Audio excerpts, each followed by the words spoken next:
Have you ever noticed how easy it is to make the exact same mistakes in love over and over again?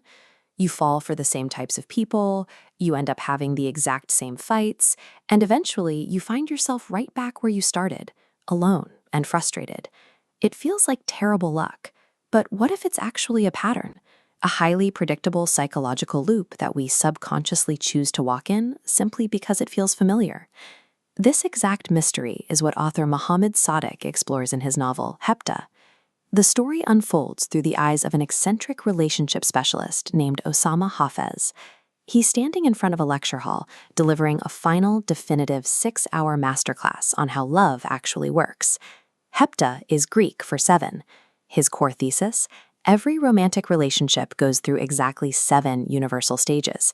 To prove this, the professor uses 4 completely different patients as case studies, calling them characters A, B, C, and D. If we want to understand why our own relationships break down, we have to watch how these 4 totally different personalities navigate the exact same 7-stage map. This timeline shows the entire journey. The first few stops are what we call the early stages, the initial encounter and the forming of a bond. This is a period of blind infatuation. It's an intense emotional high where everything feels perfect. People handle this rush differently. Character A, who is young and naive, dives headfirst into these early stages with pure, unfiltered emotion.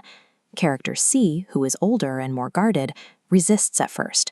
They drag their feet, but eventually the pull is too strong. Then they hit the middle stages, often called the reality check. This is where the honeymoon phase abruptly ends. The rose-tinted glasses come off, and for the first time, all of the partner's flaws become fully visible. This drop in excitement is actually a psychological necessity. Logic has to step in to test if the connection can survive the reality of imperfection. This is a breaking point for many. Character B, for instance, thrives on that early passion. The moment the spark fades and the hard work of a relationship begins, they flee entirely. Character D, on the other hand, brings a lot of past trauma to the table. When those flaws appear, they overanalyze every tiny detail, essentially sabotaging the connection because they are terrified of getting hurt. Hitting these middle stages does not mean the love is dying. It is the essential crucible required to separate a fleeting crush from genuine, long-term compatibility. Looking at the end of the timeline, we find the final stages: the decision, and finally, true Hepta. This is the rarest phase for any couple to reach. To pass through this gateway, a massive emotional shift has to happen. You have to move from conditional affection, loving someone only if they meet your expectations, to absolute acceptance. You love them despite their flaws. And here's the secret: your physical age has nothing to do with success here. Only true emotional maturity dictates who can actually survive this transition. It requires the ultimate sacrifice.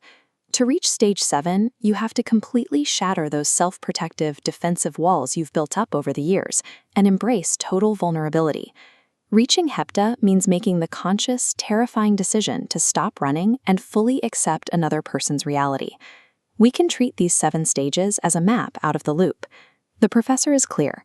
To stop walking in circles, you must first acknowledge you're trapped in one.